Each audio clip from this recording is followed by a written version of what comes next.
Coach, what do you think you learned about yourself or your team when you look at the film from that game Tuesday?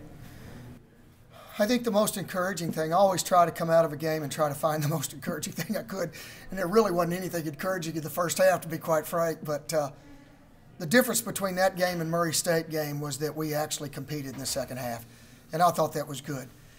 The one thing that bothered me going into that game is that when we made the decision to put Armand back in the lineup, we knew that there would be a chemistry rotation moment to where we all had to kind of settle in and everybody knows what we're doing. And I thought that kind of bothered us a little bit the first half. Everybody's looking over their shoulders and how much am I going to get to play, who's going to, you know, all these minutes deals and everything. But I think we'll settle into that here pretty quick, and I think that'll be a huge help for us.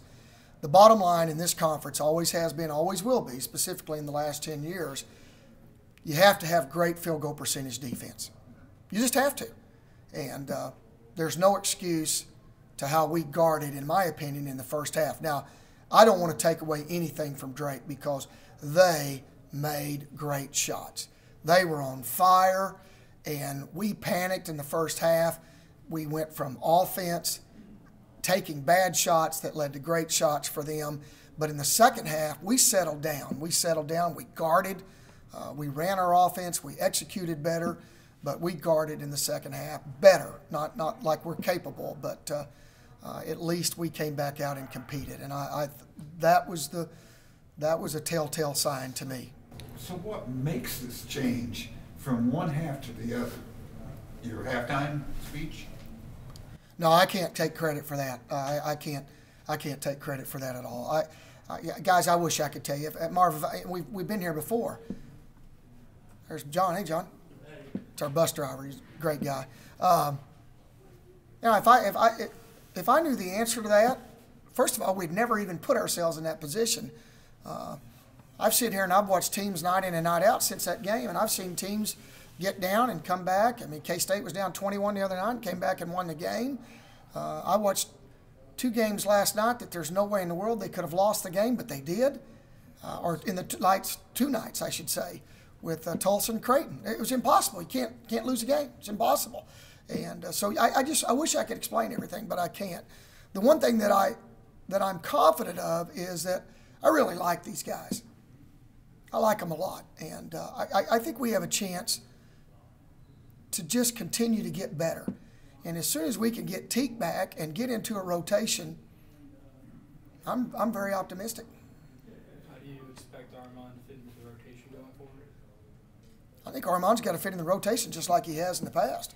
I mean, just do what we ask you to do. Our deal right now is, I don't mind telling you, we're asking everybody to defend and rebound. Can you defend and rebound? And when the ball is in your hands on offense, can you go get somebody a great shot? Not you, but somebody else. And that's been our whole presence. And if we'll take that approach, I think we have a chance to be pretty good. How long do you think about starting McGill instead of Bartley if you move Armand into the starting rotation? How long do I do what now? Think about starting McGill instead of Bartley? Well, I think with Armand coming back, I think there's a chance you'll see a different lineup. I'm not comfortable with sharing that with you right now. I think Eric McGill's our best player right now. I mean, he's shown that he deserves to be on the floor. So probably tipping my cards a little bit here, but Eric McGill's played phenomenal. I mean, I think what he's done, that's been the hidden. There's nobody writing stories about him in the Valley, and that's shouldn't be. I mean, they should be writing a lot of stories about Eric McGill right now. I think what he's done has been pretty spectacular. Do you think Darius deserves some more time, or I think Darius is playing. I think Darius is playing the amount of minutes he should be playing. Matter of fact, I think Darius has played more minutes than what we had expected him to play. But Darius is playing more minutes because Darius is playing good. Hey guys, he got a rebound in the second half the other night at Drake. That when I say up by the square, I'm talking up by the square. And here's a great stat for you. I told his dad this. His dad didn't even know this. Darius has 15 rebounds in conference play right now. 15. Anthony had 29 total his freshman year. Darius is already at the halfway point in 3 games. And Darius is a different player than Anthony. That's not fair to compare the two, but Darius, he just has that knack, like Eric, to go and get the basketball and find it. I don't know, is Eric still number 2 in the country? In double doubles for 6'2" and under. 6'2" and under, second in the country, and he's going to be right up there with 6'5" and under as far as rebounds goes too. Eric said after the game, I think we need to be a little bit more hungrier team. Do you feel like surely they're motivated to win, but do you feel like they're hungry to win, Barry? I don't think we were that night. I think he's right. And for Eric to say that, because that's not come out of our mouths. The only thing that's come out of our mouths is that we struggle sometimes with success. We're a little complacent. I was shocked, guys. We had possibly the best practice of the year at Drake the day before we played. Absolutely phenomenal practice. I went home, when I say home, for 5 days my home was in Iowa. But I went back to the hotel and I told our staff that's one of the best road trip practices we have ever had. And then the question was when we came back, after we got back that night, the next morning, because I went to bed at 5:30 after the Drake game, and I got in here about 10:30, and I just asked our staff, I asked some questions. I just said, and the first question I asked was, what was the difference between Monday and Tuesday? What happened in that 24-hour period? And it goes back to what you asked, Marv. Sometimes we just don't have the answer. But we're working on some things. We're going to change a few things. But the bottom line is we were in Iowa for 5 days, and we got a little sluggish there at the end. They're probably asking some of the same questions of Loyola after that game last Saturday that we're asking now. I'm sure Loyola, I can't believe they got beat that bad. No, nobody thinks that. I mean, that's what's great about this league this year. That's what's great about our conference race. And I said this to you, and I'm going to say it again, and I said it to our team. Immediately when I walked in the locker room the other night, I said, I'm never going to get too high and I'm never going to get too low. Because if we get involved in this year in this race, then we're going to lose the race. We won't even be a part of the race. You just have to stay focused and focused on the next opponent, and that's the only thing that matters. And that's all we've talked about. From the moment we walked out of Drake, all we've talked about is Valpo. What can we do?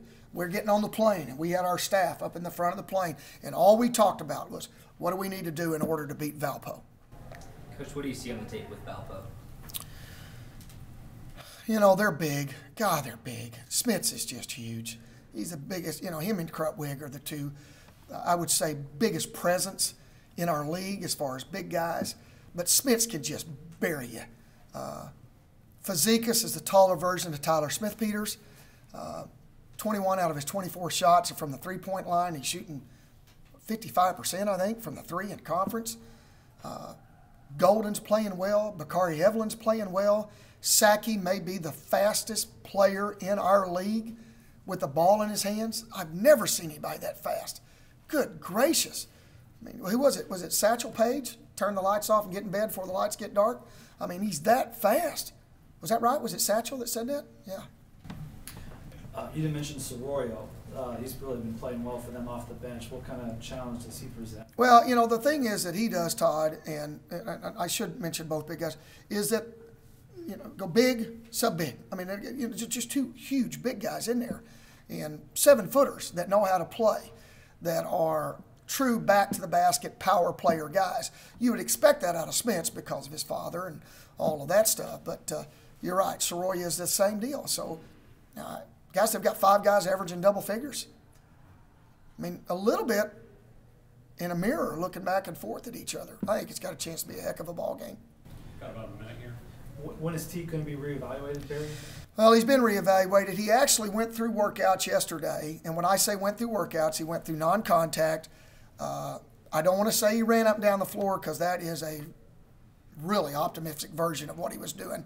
It was between a jog and a walk, so he was kind of wogging down the floor. But at least we got him. He can go north-south a little bit right now. He can't go east-west, and he can't jump.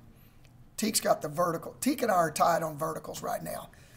So that's the one greatest moment in my life. That's how we had to be able to tie us to sprain his ankle. But guys, we're going to play him as soon as we can. I don't ever play possum on injuries, never have. I don't think there's.